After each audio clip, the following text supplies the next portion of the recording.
अच्छे हाल में देखा जब नाज़िमाबाद एक बहुत ही उम्दा इलाका था। हम नॉर्थ नाज़िमाबाद में आए तो वो एक जन्नत नज़ीर इलाका लगता था। 7 नंबर के पुल से उतरते थे तो लगता था कि हम दरख्तों के झुंड में आ गए हैं।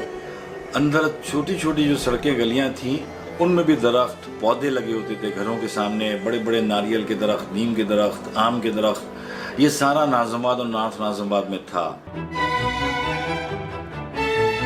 मैट्रिक तक हमने पढ़ा तो सरकारी स्कूल में पढ़ा है, क्योंकि तो सरकारी स्कूल ही ऑप्शन था। हमारी क्लासें भरी हुई होती थी, छुट्टी करने का या छुट्टी कर लेने का कोई तसव्वुर नहीं था। ना माँ बाप छोड़ते थे ना टीचर छोड़ते थे, बड़ा सख्त सर्वेलेंस था और हम लोग शौक से भी पढ़ते थे।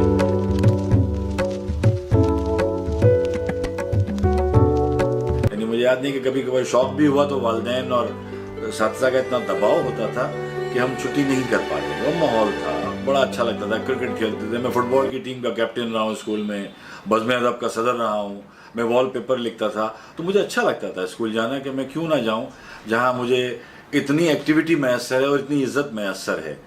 अब ये चीज़ें नहीं, आप दुरुस्त फरमा रहे हैं कि अब लोग एडमिट कार्ड लेने जाते हैं, घर पे पढ़ते हैं, ट्यूशन सेंटर में पढ़ते हैं, इस्तिज़ा कराम के घरों पे जाके पढ़ते हैं। हमें इन सब चीज़ों की ज़रूरत ही नहीं है। मेरे साथ मेरे दोस्त है शब्बीर, वो इस वक्त एटॉमिक एनर्जी कमीशन के मशहूर साइंटिस्ट हैं। मेरे साथ मेरे क्लास फेलो स्कूल में जिन्होंने मैट्रिक मेरे साथ किया, रफ़ीक अहमद, वो भी इस वक्त जो है वो KRL लेबॉर्ट्रीज़ में साइंटिस्ट हैं। उन्होंने न्यूक्लियर फिज़िक्स में जो है वो आगे पढ़ा, वहाँ साइंटिस्ट हैं। मेरे साथ डॉक्टर मुनीर हुसैन जिन्होंने मेरे साथ स्कूलिंग की, वो डॉक्टर हैं और फिजिशियन हैं अपने पेशे के हिसाब से, मेडिकल स्पेशलिस्ट हैं।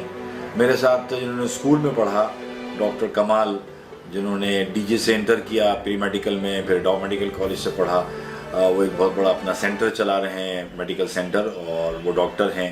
तो ये मेरे चंद दोस्त हैं जिन्होंने स्कूल में मेरे साथ पढ़ा।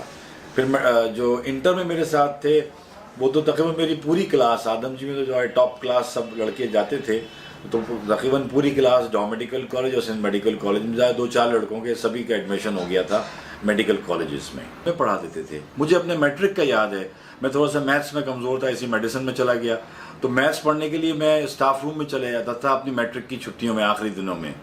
और मेरे कई साथिया जो स्पेशली मैथ्स अच्छा जानते थे, उन्होंने मुझे बड़ी शफ़क़त से मैथ्स सिखाया, तो मैं इतने नंबर ले सका कि मेरा दाखिला हो सके। कराची वाले हैं डॉक्टर अब्दुल्ला मुत्तकी, हमारे दोस्त। मैं भी कराची वाला हूँ।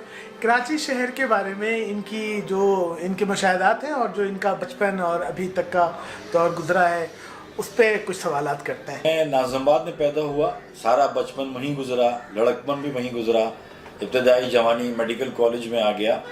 फिर नॉर्थ नाज़िमाबाद में वालिद साहब ने मकान बना लिया था, तो फर्स्ट ईयर मेडिकल कॉलेज में नॉर्थ नाज़िमाबाद शिफ्ट हो गए। तो मेरी प्राइमरी तालीम भी नाज़िमाबाद की है, मेरी सेकेंडरी भी नाज़िमाबाद में government Karachi boys secondary school की है, और उसके बाद इंटर मैंने आदमजी साइंस कॉलेज से किया। नाज़िमाबाद से आदमजी साइंस कॉलेज जाता था, वहाँ 2 साल पढ़ा, और इंटर के बाद फिर मेरा दाखिला मेडिकल कॉलेज में हुआ, तो सिंध मेडिकल कॉलेज से मैं दाखिला लिया। फर्स्ट ईयर में ही था मेडिकल कॉलेज में, तो मेरी शिफ्टिंग हो गई, यानी वालिद साहब ने मकान बनाया, जैसे मैंने अर्ज़ किया, नॉर्थ नाज़िमाबाद में ब्लॉक T में हम चले गए। हमारी मुश्किलात जो है वो उस वक्त का ये ट्रांसपोर्ट था कि हमारे पास कोई सिस्टम नहीं था, कोई वैन नहीं आती थी, कोई वालिद साहब के पास गाड़ियाँ नहीं होती थी, मोटरसाइकिलें नहीं थी हमसे बेशतर दोस्तों के पास जो हमारे साथ पढ़ते थे। अच्छे खाते पीते भी थे लेकिन गाड़ियाँ नहीं थी, मोटरसाइकिलें नहीं थी। अब ये बड़ी सहूलत है, तकाबुली जायज़ा लें इस वक्त तो ये मुश्किल थी हमारे वक्त की। अब की मुश्किल ये है कि पब्लिक ट्रांसपोर्ट नहीं है। उस वक्त हमें पब्लिक ट्रांसपोर्ट बड़ी सहूलत से मैसर थी, 30 पैसे दे के कहीं भी चले जाते थे आराम से। तो अब ये मुश्किल है कि पब्लिक ट्रांसपोर्ट नहीं है, जो ट्रांसपोर्ट है भी उसमें स्टूडेंट बेचारे को कोई कंसेशन नहीं मिलता।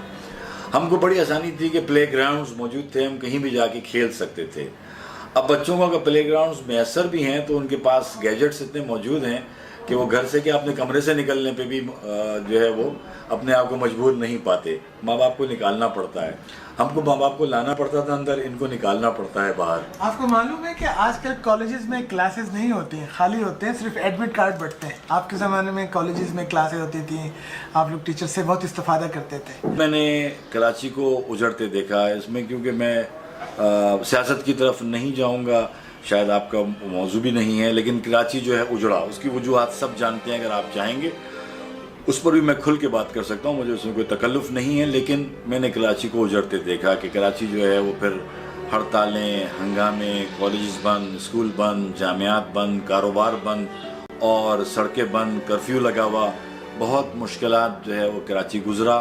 اس کے ساتھ ساتھ کراچی کا انفراسٹرکچر بھی تباہ کیا گیا، کراچی میں فلیٹس کا جنگلات کھڑے کیے گئے، جس سے کراچی کی خوبصورتی، نارتھ ناظم آباد کی خوبصورتی، ناظم آباد کی خوبصورتی ختم ہو گئی۔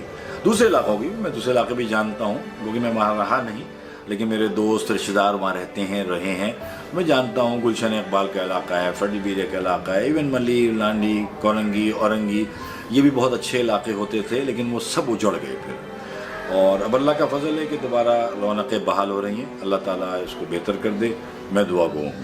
ڈاکٹر صاحب، دوبارہ کراچی والے چاہ رہے ہیں کہ اپنے شہر کو لاہور جیسا اور اچھا اسلام آباد جیسا بنائے، لوگوں کی کیا ذمہ داری ہے؟ لوگوں کو بھی تو چینج ہونا چاہیے، اس پہ کوئی آپ کی رہنمائی اگر جی درست فرمایا آپ نے کہ یہ اصل میں دو طرفہ کام ہے اور یہ دو دھاری بھی ہے۔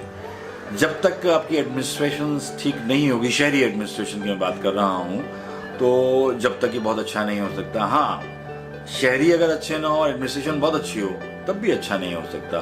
تو یہ دو طرفہ کام ہے۔ شہریوں کو اپنا سیوک سینس جہاں جو سے پہلے میں نے بچپن میں دیکھا تھا وہ اب نہیں ہے۔ ہمارے والدین ہمیں کوڑا پھینکنے کو منع کرتے تھے، کاغذ پھینکنے کو، چھلکا پھینکنے کو سختی سے پابندی تھی۔ گھر کا کوڑا بڑی احتیاط سے ایک جگہ جمع کر کے وہ جمع دار کو دیا جاتا تھا اور وہ اٹھا کے لے کے جاتا تھا، کہیں ہم کوڑا ادھر ادھر نہیں پھینکتے تھے۔ اگر بلک میں کوڑا ہوتا بھی تھا تو ایک خاص محلے میں ایک کوڑی خانہ ہوتا تھا، وہاں جا کے ہم یہ ڈالتے تھے۔ ایسا نہیں تھا کہ اپنی گلی کے باہر کونے پہ جا کے ڈال آتے ہوں، جو کہ اب نہیں رہا۔ تو یہ ہماری سب کی ذمہ داری ہے کہ ہم شہر کو صاف رکھیں۔ کم از کم میں اپنے گھر کے باہر کی سڑک کو تو صاف رکھ سکتا ہوں۔ ابھی سال بھر پہلے میرے گھر کے پوری گلی میں انہوں نے گیس لائن ڈالی، سڑک کاٹ کے انہوں نے گیس کا پائپ بچھایا، اس کے بعد انہوں نے مٹی بھری چلے گئے۔ تو اس کے بعد میں نے اس کو، سڑک تو میں نہیں بنا سکتا تھا، میں نے سیمنٹ سے اس کو ٹھیک کر دیا۔ یہ کام میں کر سکتا تھا، وہ آج سڑک ٹھیک ہو گئی میری۔ اس جگہ میں نے سیمنٹ بھر دیا، تھوڑا سا میرا خرچہ ہوا، معمولی سا، اور وہ سڑک ٹھیک ہو گئی۔ جو لوگ اس سے گزرتے ہیں وہ بھی سکون میں ہیں، صدقہ جاریہ بھی ہے، مجھے بھی اچھا لگتا ہے، میرے گھر کے آگے صاف ستھرا ہے۔ میں کچھ پودے لگا سکتا ہوں، میں نے پودے لگائے۔ یہی میرے سارے شہریوں سے درخواست بھی ہوگی، جو آپ کے سوال کا مطمع نظر بھی ہے، کہ اگر ہم خود صاف رکھیں شہر کو، کم از کم اپنے گھر کے باہر صاف رکھیں، جہاں جہاں ہم گندگی سے بچ سکتے ہیں کہ ہم گندگی نہ پھیلائیں اور گندگی کو اٹھوا سکتے ہوں، اس کو ہم ٹھیک کر لیں، تو انشاءاللہ یہ شہر بہت اچھا ہو جائے گا ایڈمنسٹریشن چینج ہونے کے ساتھ۔ ڈاکٹر صاحب، آپ مڈل کلاس سے تعلق رکھتے ہیں، اپنی محنت کے بلبوتے پر کیریئر بنایا، آگے بڑھے ہیں، آپ کیا پیغام دینا چاہیں گے اسی طرح کے لڑکوں کو جو آج روتے ہیں کہ نوکریاں نہیں ہیں، گورنمنٹ میں کوٹا نہیں ہے؟ دیکھیے، کہیں بھی ترقی کرنے کے لیے جو ہے بنیادی کچھ چیزیں ہوتی ہیں جو میں نے اپنے جو ہے وہ طویل تجربے سے سیکھی ہیں۔ وہ ہے ایمانداری، پہلی چیز، دوسری چیز ہے محنت، اور تیسری چیز جو ہے وہ آپ کی صلاحیت ہے، اسکلز جنہیں کہتے ہیں۔ تو بنیادی طور پہ آپ کو ایمانداری آپ کے گھر سے ملتی ہے۔ اگر ایمانداری گھر میں آپ کے والدین نہ سکھائیں تو آپ ایمانداری نہیں سیکھ پاتے ہیں۔ خدا نہ خواستہ کسی کے ساتھ ایسا ہو بھی گیا ہے تو اس کو سب سے پہلے ایمانداری سیکھنی چاہیے کہ وہ ایماندار ہو، اپنے کام سے، اپنے آپ سے، اپنے دوستوں سے، اپنے شہر سے، اپنے ملک سے، اس کو ایماندار ہو، اپنے شعبے سے جس کو وہ اختیار کرنا چاہتا ہے تو ایماندار اس کو ہونا چاہیے اس چیز سے، نمبر 1۔ نمبر 2، اگر آپ کوئی شعبہ اختیار کرنا چاہتے ہیں، چاہے آپ صرف میٹرک کرنا چاہتے ہیں، انٹر کرنا چاہتے ہیں، آپ کو محنت کرنی ہوگی۔ آپ جیسی محنت کرتے ہیں، آپ ان اپنے ساتھ کے 100 لوگوں میں سے 80 لوگوں سے ممتاز ہو جاتے ہیں جو محنت نہیں کر رہے، تو آپ ان پہلے 20 لوگوں میں آ جاتے ہیں جو محنت کر رہے ہیں۔